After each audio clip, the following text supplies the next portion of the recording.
kelompok kami Susiarjanti Sabana Putri dengan NIM 210301248, yang kedua Wahyu Mutiara Rohman dengan NIM 210301254, dan yang ketiga Alisya Rahmi Raharani dengan NIM 210301260. Nah, di sini apa sih tujuan dari sistem digital itu?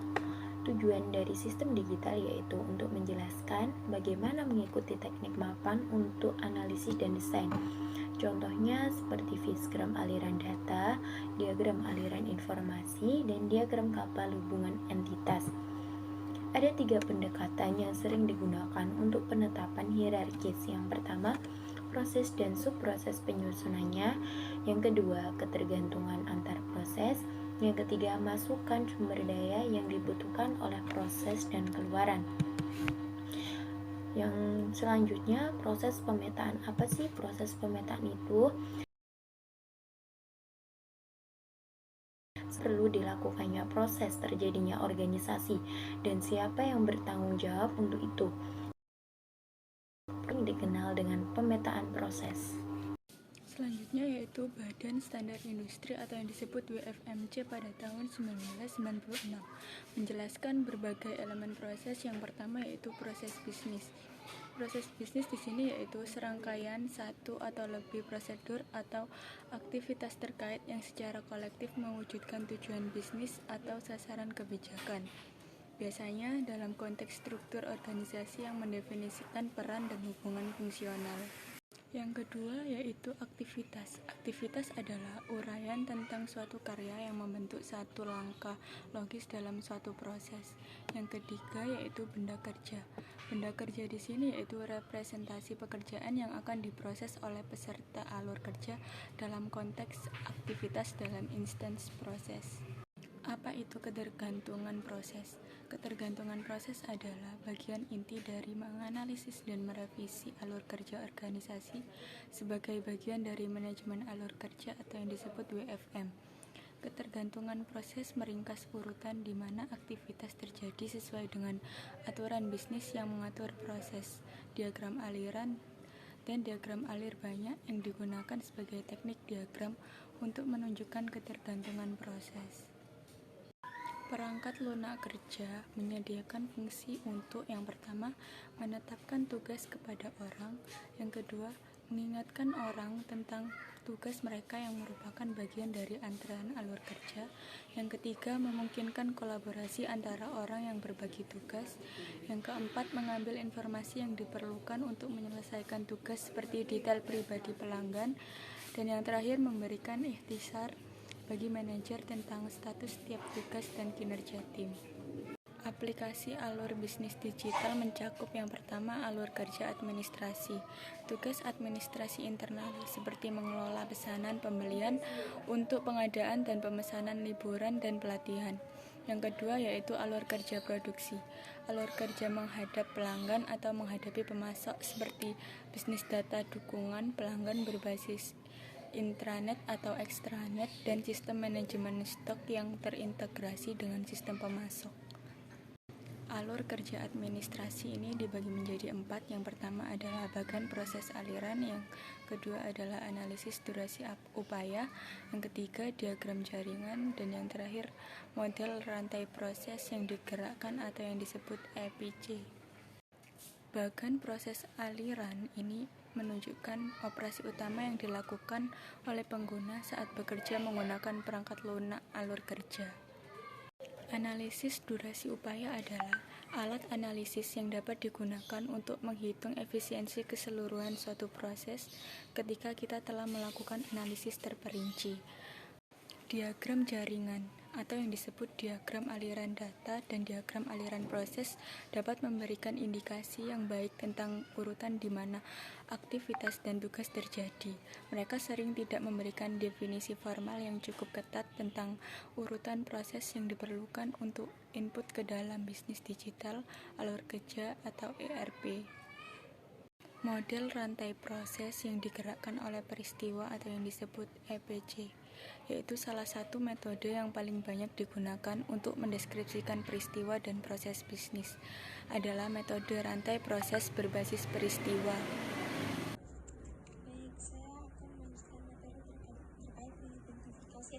identitas. Next, mengelompokkan informasi yang luas seperti informasi tentang orang, interaksi, atau produk yang berbeda. Contohnya, pelanggan, karyawan, pesanan, penjual, dan pesanan pembeli. Jadi maksudnya,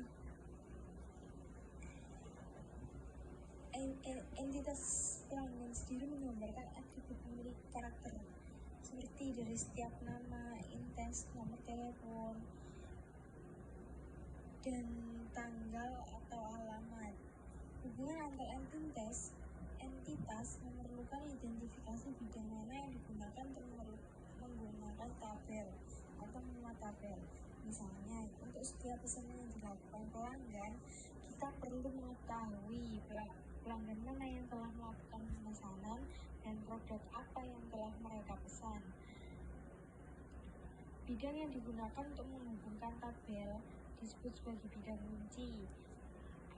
Kunci primer digunakan untuk mengidentifikasi secara unik setiap instance entitas, dan kunci sekunder digunakan untuk menata.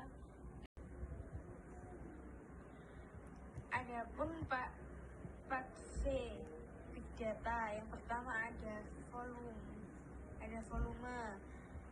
Volume merupakan tingkat pertumbuhan yang ada sejak tahun 2013 bahwa setiap hari kami membuat 2,5 triliun beta data.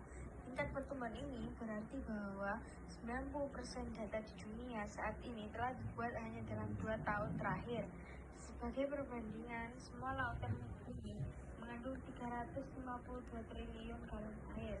Jika beta adalah ember, hanya perlu sekitar 20.000 mengumpulkan informasi untuk mengisi lautan.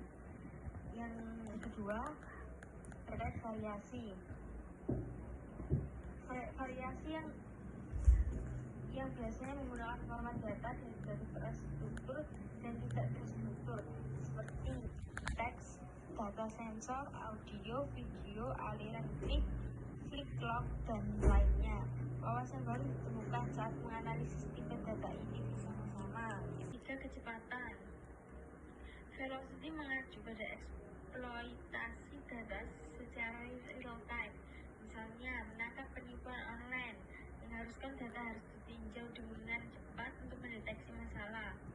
Untuk proses sensitif waktu seperti menangkap penipuan, data harus digunakan saat mengalir ke perusahaan Anda untuk memaksimalkan nilainya. Yang terakhir, ada kejujuran.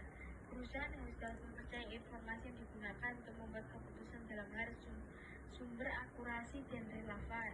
Dengan big data yang melibatkan data dari berbagai sumber yang seringkali disajikan sebagai model, ada bahaya bahwa data tersebut tidak dapat dipercaya. Yang selanjutnya terkait tujuan server web. Tujuan server web dibagi menjadi 7. Yang pertama ada server web. Server web adalah mengelola permintaan HTTP dari klien dan bertindak sebagai broker pasif ke server lain untuk mengambil atau menanyakan halaman web.